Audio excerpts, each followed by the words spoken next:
책으로 많은 젊은이들에게 공감을 줬고 서울대 소비자학과 교수지요. 네, 그 그룹들이 해마다 우리나라 연말이나 연초되기 전에 내는 책이 있습니다. 트렌드 2016, 한국 트렌드 2016 이런 식으로 해마다 올해 어떻게 우리나라의 트렌드는 어떨 것이다 하는 이제 트렌드 원래 전문가죠.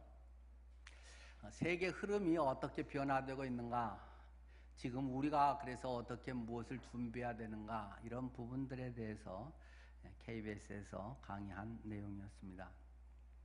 이런 저성장의 문제가 심각하다는 것에 대해서는 경제학자들, 그리고 앞으로 사회학자들, 그리고 정치가들이나 이런 분들이 이제 많이 노력을 하실 일이겠고, 저는 영적 전문가의 입장에서 저것을 보면서 느껴지는 면이 또 다르습니다. 우리는 지금 어디에 있는가? 우리는 지금 영적 성장이 저성장 기조로 가고 있는 것이 아닌가? 아니, 이미 갔는데 그것이 계속 가속화되고 있고 침체되고 있다는 것이 많은 학자들의 이야기인데, 우리 늘푸른 교회는 어떤가 하는 것이 담임으로서 저는 늘 깊은 고뇌와 또 기도를 하지 않을 수 없는 내용이 됩니다. 이러한 영적 성장, 영적 저성장, 영적 침체, 그것은 우리의 교회의 모습 아니라 우리 늘푸른 교회도 비껴갈 수 없는 우리에도 동일한 상황에 놓여 있다는 사실입니다. 우리 교회도 조금 괜찮은 교회에 속한다라고 할 수 있지만, 우리 교회도 동일하게 성도들의 마음속에 영적 침체, 영적 저성장에 안주하고 있다는 것이 목회자로서 저의 판단입니다. 우리들의 마음 가운데서 나는 과연 무엇을 추구하며 살아왔는가, 또 앞으로는 어떻게 할 것인가, 우리가 예수님을 믿고 예배를 드리는 것을 통해서 우리가 나아가야 하는 것은 무엇인가 하는 것에 대한 진지한 검토, 그리고 그것에 대한 해법이 주어지지 않는다면 한국 교회, 늘푸른 교회 동일하게 우리는 어려움에 처할 수밖에 없는 것이고, 우리가 해야 할 그러한 사명들을 우리는 감당할 수 없게 될 것입니다. 아니, 감당할 수 없는 정도가 아니라 우리 자체 생존 자체를 우리는 포기해야만 할지도 모릅니다.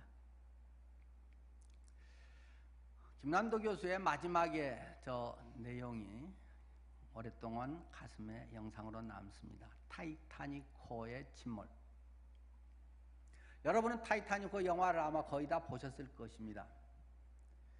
타이타닉 영화에서 여러분에게 가장 오랫동안 마음에 남는 것은 무엇입니까? 어떤 분들은 여주인공 윈슬렛이 뱃머리로 나가서 보면서 탁 손을 펼치고, 그 뒤에 디카프리오가 딱 붙들어주면서 하는 말이 뭐죠? 날아봐. 굉장히 멋있는 명장면으로 꼽히지 않습니까? 그러나 타이타닉호의 핵심은 무엇입니까? 침몰이라는 것입니다. 멸망이라는 것입니다. 타이타닉호가 침몰하기 1분 전까지도 대부분의 사람들은 전혀 깨닫지 못했다. 그 호화 유람선, 당시 세계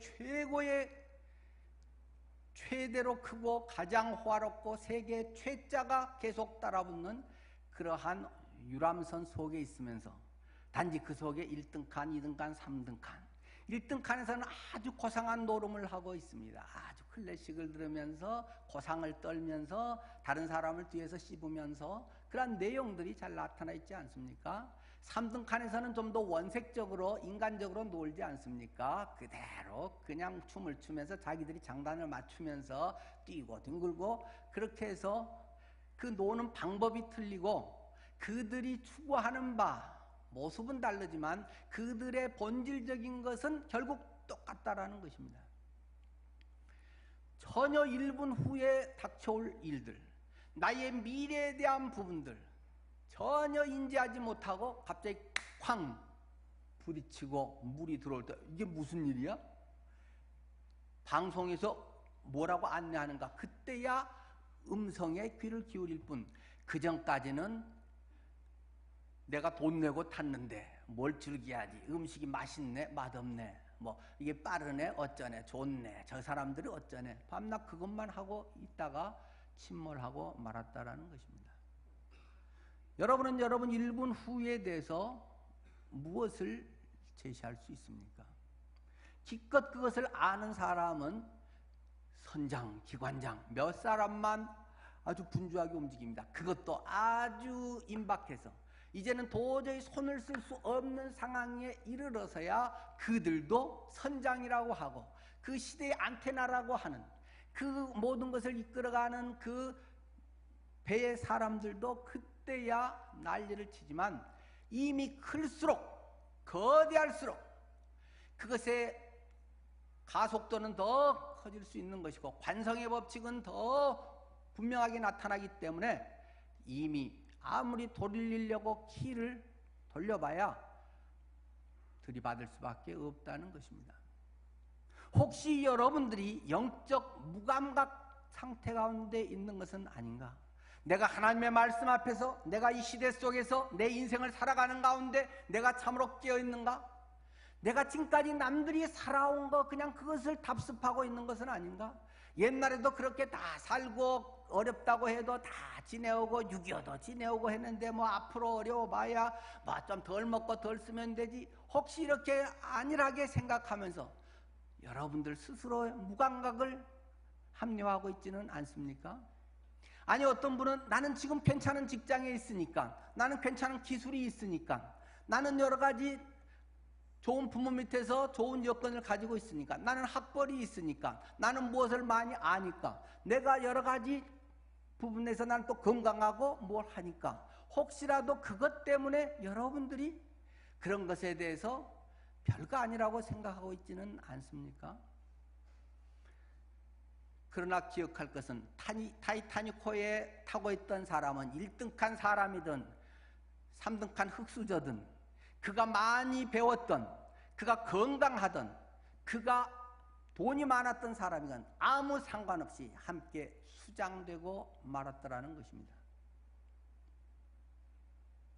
이 시대에 우리는 한 배를 타고 가는 사람들입니다. 특별히 영적인 문제에서 우리는 하나님의 그 분명히 우리에게 계시해 주신 것들이 있고, 이 시대 속에서 우리가 해야 할 분명한 일들이 있고, 나는 가정을 책임져야 할 사명이 있고, 우리의 자녀들은 미래를 이끌어가고 적어도 자기 밥벌이는 하고 자기의 인간답게 살아야 하는 기본적인 책임을 우리는 가지고 있습니다.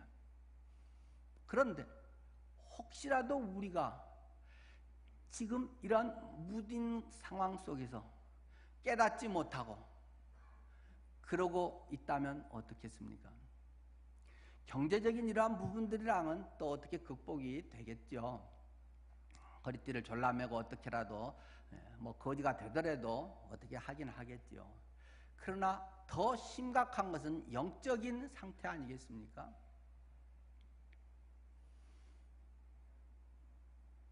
여러분 건강 육체적으로 멀쩡하고 부잣집 아들이 정신병 걸려 있는 사람을 본 적이 있습니까? 저는 상담한 적이 있습니다. 몇 개월간에 걸쳐서 상담하고 밥 사주고 하면서 한 적이 있습니다. 쉽지 않습니다. 집도 부자고 잘 살고 굉장히 스펙도 좋고 많이 해도 이 정신적인 질환, 어떤 중독 상태가 오고 그런 것이 여간에서는 안 됩니다. 우리나라 인류 병원들의 서울대, 연세대 계속 주치의들 해서 몇 년째 합니다만 잘 안 됩니다. 영적인 것은 어떻습니까? 여러분은 여러분의 영적인 것에 얼마나 관심이 있으실까요? 영적인 것이 중요하다고 생각하고 계십니까? 내 자녀가 앞으로 어떻게 결혼하고 어떻게 뭘 먹고 살고 자녀들이 앞으로 어떻게 할 건지 그것에는 온 심혈을 기울여서 어떤 좋은 학교를 보내야 되는가는 온 힘을 기울이지만 그대의 영혼에 대해서 그가 지금 어떠한 상태에 있는지를 여러분은 잘 알고 계십니까? 여러분 자신이나 배우자가 지금 어떤 생각을 하고 어떤 마음의 고통을 겪고 어떤 외로운 가운데 있는지를, 어떤 외적으로는 괜찮은데 마음의 공허감 속에 어떤 우울증 속에 힘들어하는지를 여러분은 잘 아십니까? 아니, 여러분 자신이 겉으로는 괜찮은데 멀쩡한데 죽고 싶은 생각에 혹시라도 휩싸일 때는 없습니까? 삶이 무의미하고 잘 나갔는데, 이래서 괜찮은 것 같은데 왠지 모르는 그러한 공허감, 이렇게 더 살면 뭐하지? 이게 인생인가? 그럼 혹시 허탈감에 휩싸이지는 않습니까? 사람의 모든 가치관의 근원은 영적인 뿌리에서 옵니다. 영적인 것이 건강해져야 되고, 영적인 문제가 바로 될 때 정신적으로도 건강해지는 것이고, 육체적으로도 사회적으로도 인격적으로도 바로 된다는 것을 우리는 잘 알고 있습니다. 많은 사람들은 지금 타이타닉호가 빙산을 앞두고 돌진하고 있는데 그 사실조차도 인식하지 못하고 단지 껍데기가 계속 이게 세계 최고호와 유람선인데 내가 비싼 돈을 들여서 여기에 나도 탔는데, 그런 스펙이나 자랑하고 있다라는 것입니다. 부딪힌 다음에 아이고 아무것도 아니네, 쪽박이네 하는 것을 그제야 깨닫고 문짝 하나라도 붙들고 살아볼까 발버둥 치고 저체온증에서 부들부들 떨고 있다라는 것입니다. 오늘 성경 본문의 말씀은 호세아서 12장 1절에서 6절 말씀입니다. 구약성경 1266쪽입니다.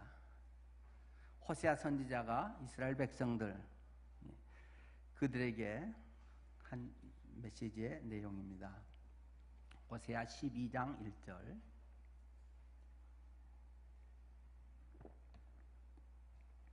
에브라임은 바람을 먹으며 동풍을 따라가서 종일토록 거짓과 포악을 다하여 아수르와 계약을 맺고 기름을 애굽에 보내도다. 여호와께서 유다와 논쟁하시며 야곱을 그 행실대로 벌하시며 그의 행위대로 그에게 보응하시리라.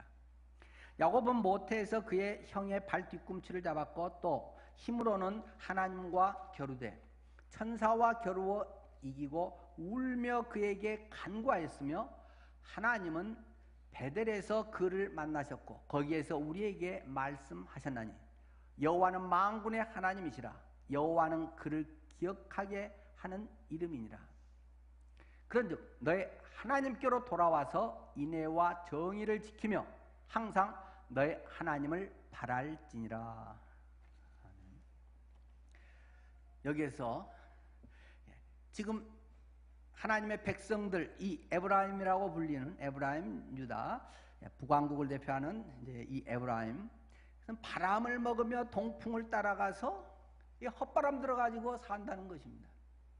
허풍성이처럼 겉만 거창하다는 것입니다.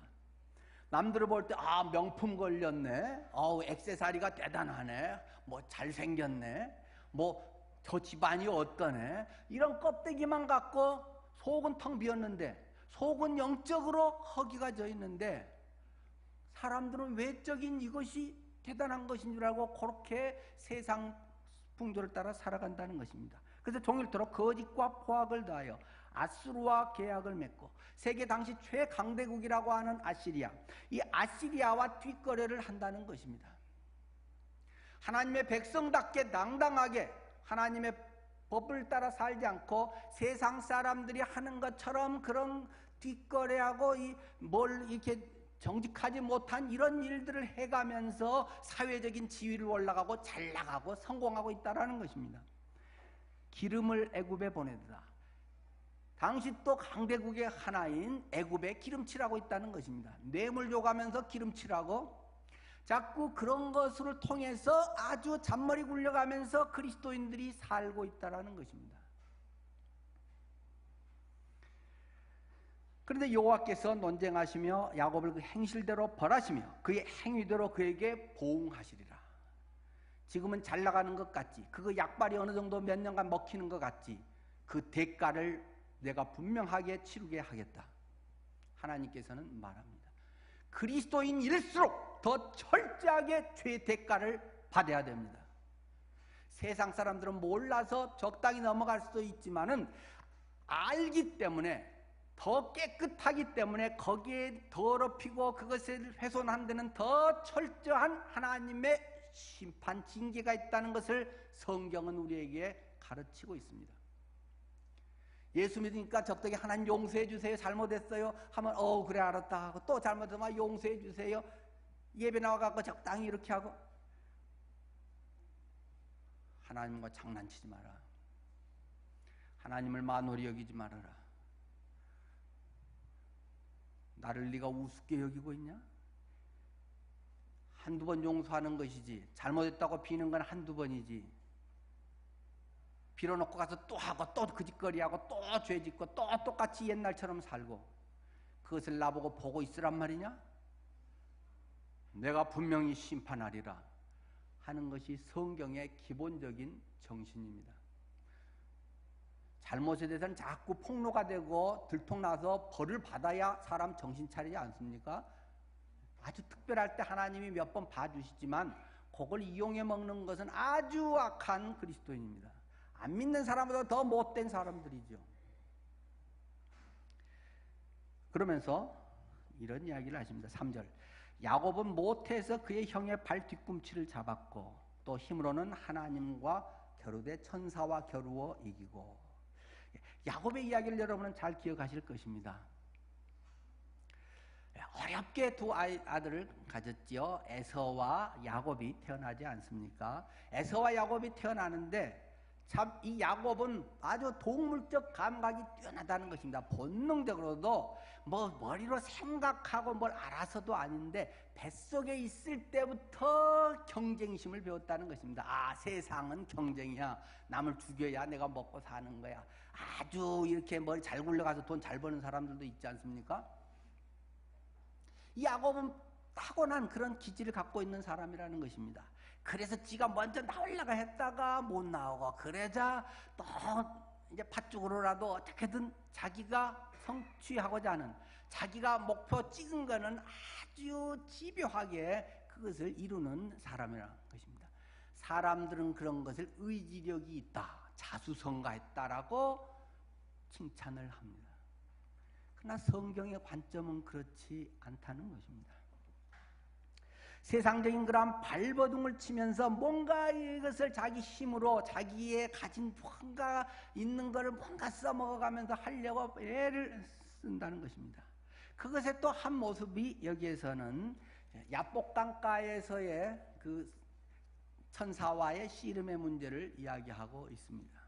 근데 이제 천사라고 나왔지만 나중 결국 보면 그분이 하나님이다 라고 나오지 않나요? 그래서 이제 분이엘이라, 하나님의 얼굴이라, 이제 그런 이름을 주시죠. 그 천사와 겨루어서 이겼다라고 성경에 보면 이겼다라고 합니다. 그런데 정말로 야곱이 이겼나요? 상처뿐인 영광.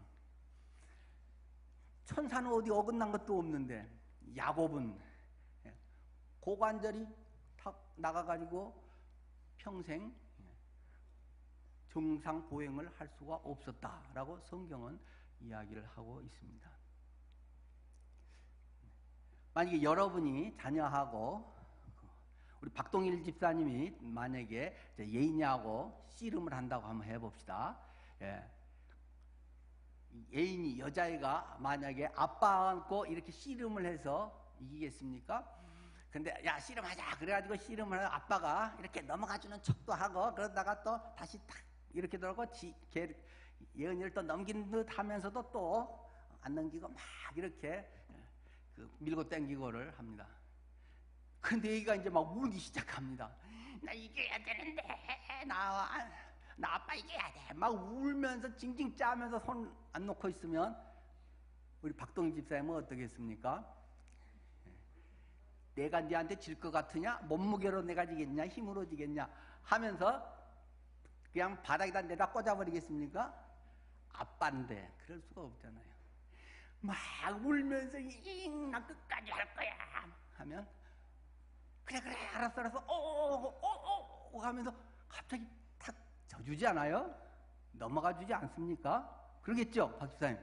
예. 끝까지 얘한테 일합니까? 안 그러잖아요. 예.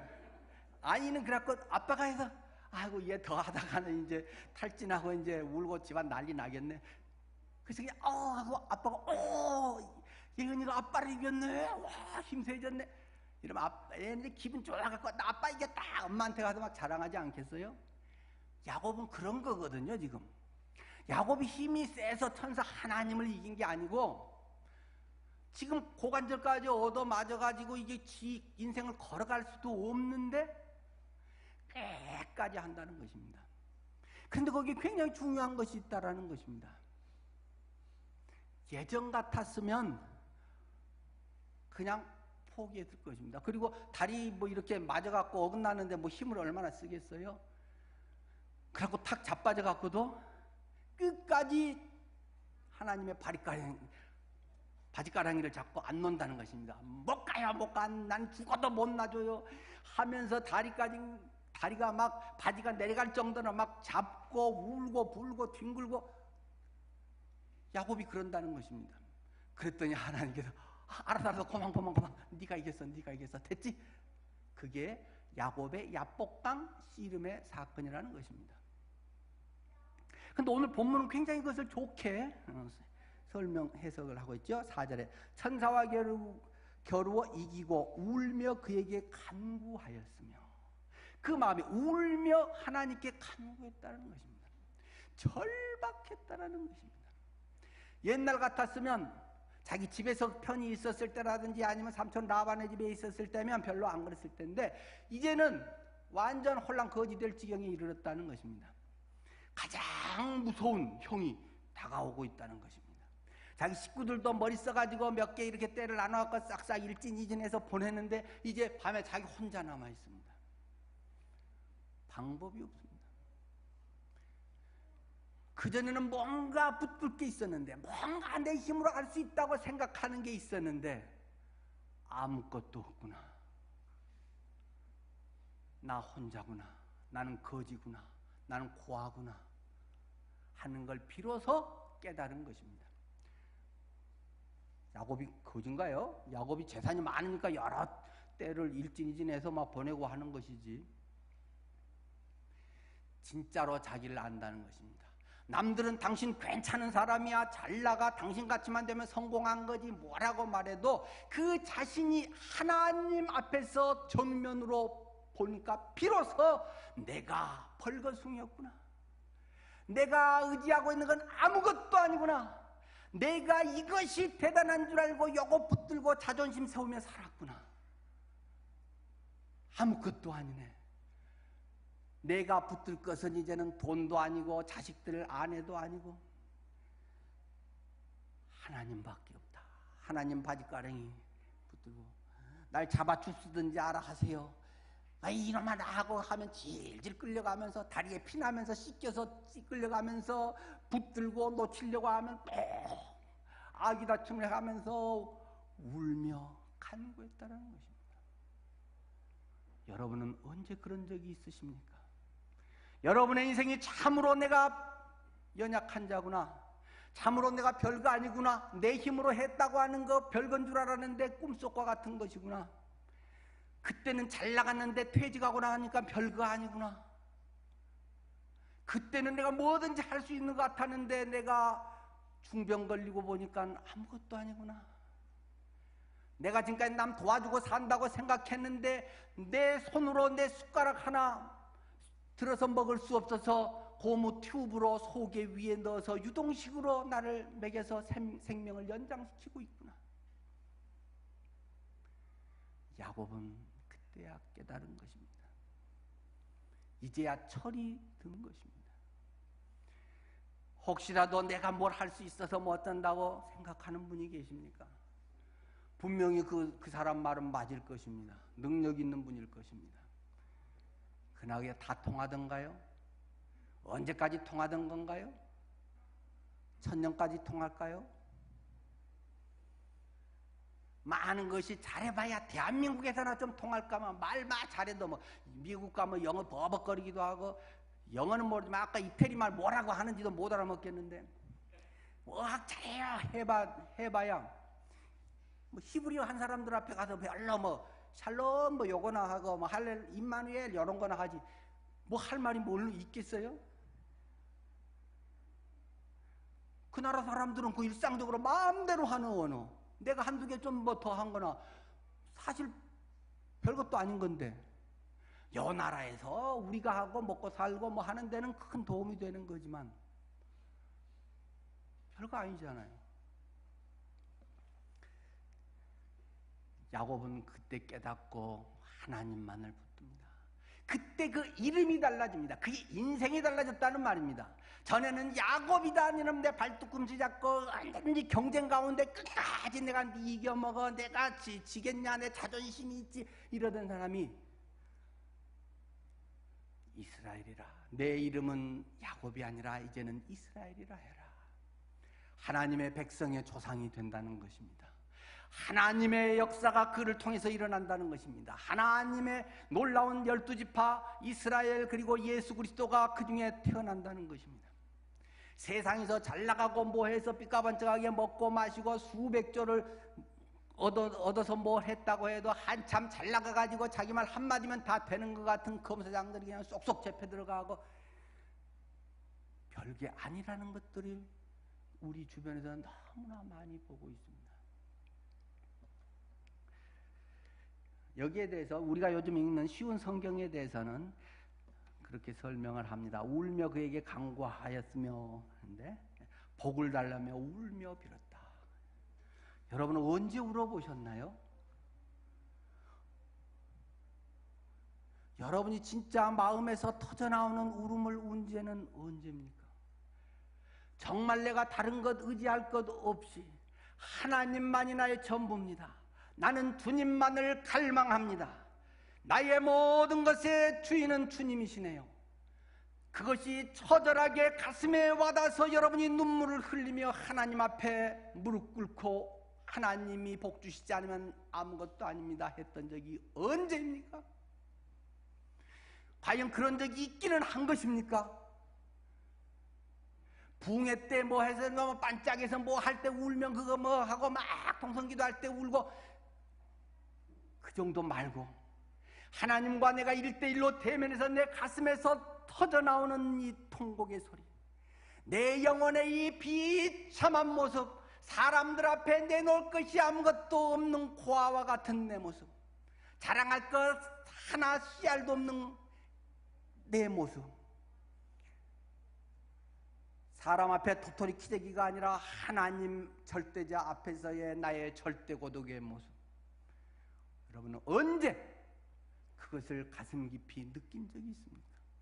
그것도 없이 그냥 예수 믿는다고 구원받았고 와버렸단 말입니까? 월담해버렸다는 말입니까? 여러분들은 그건 아닐 겁니다.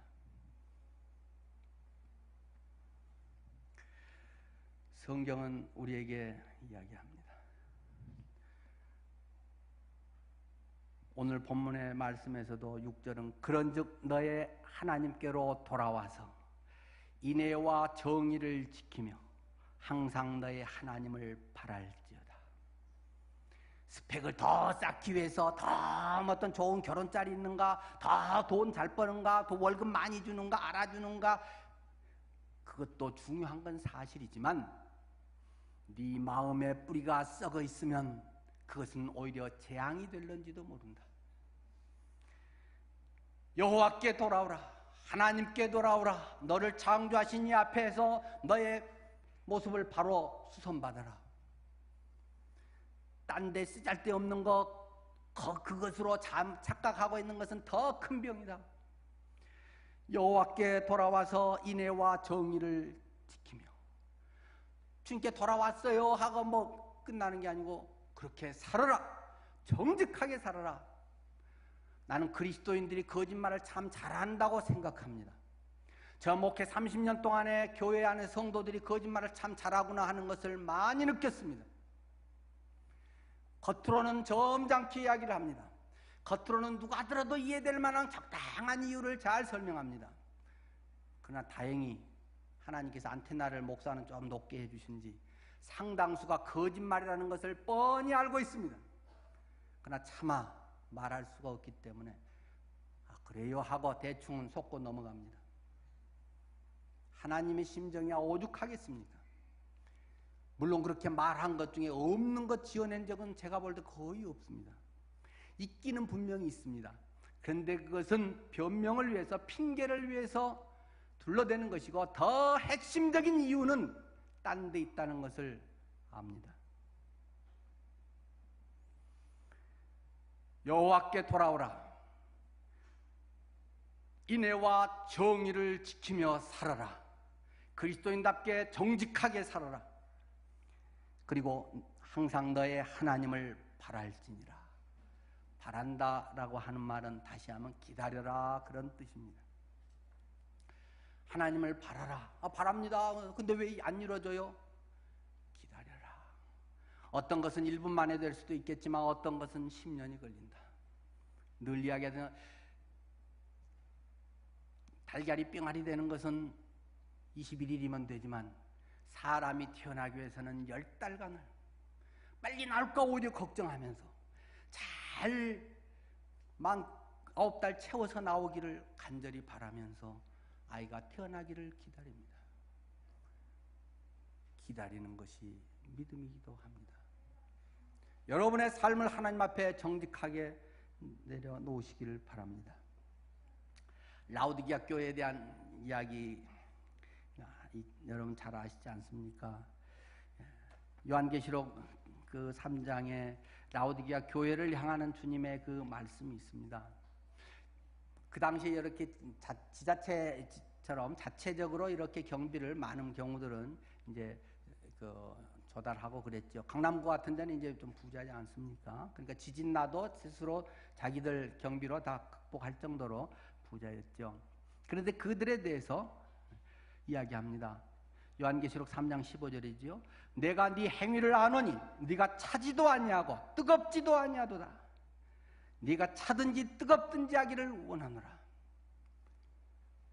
밖에서 열심히 일하고 왔는데 물 좀 마시려고 하는데 그냥 미지근한 물이 있습니다. 여기서 커피를 타서 마실 수도 없고 그냥 시원하게 벌컥벌컥 마시기도 그렇고 요즘 우리 식으로 하면 하나님의 토 나온다 토 나와 이놈아 내가 너희를 토에 내치리라. 늘 푸른 성도 여러분,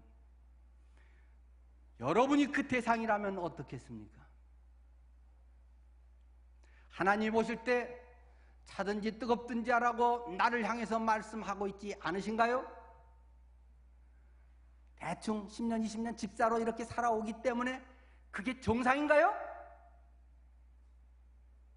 성경이 말하고 있는 그 가르침이 지금 여러분의 삶의 실체입니까? 옛날에 하나님을 향해서 때로 부르짖었고 하나님의 놀라운 응답을 받았고 하나님의 감격하고 주님으로 살겠다고 했던 옛날의 그 왕년의 신앙의 관록이 오늘 그렇지 못한다면 그건 부끄러운 일이지 간증이 아닙니다. 그것을 처절히 회개하고 부끄러워해야지 옛날에 하나님이 이런 것들을 했네라는 그런 쓸데없는 그런 영적인 자만심, 자기자랑 아주 교묘한 자기자랑에 빠져들지는 않습니까? 내가 이거 진비지근하여 뜨겁지도 아니하고 차지도 아니하니 내 입에서 너를 토하여 버리리라. 네가 말하기를 나는 부자라 부유하여 부족한 것이 없다. 나는 배불러요. 나는 그거 없어도 괜찮아요. 하나님이 있으면 플러스 알파에서 더 좋고 뭐 없으면 다른 걸로 뭐 때울 수 있어요. 나는 먹고 살만해요. 노후 준비가 잘 됐어요. 나는 건강해요. 나는 스펙이 좋아요.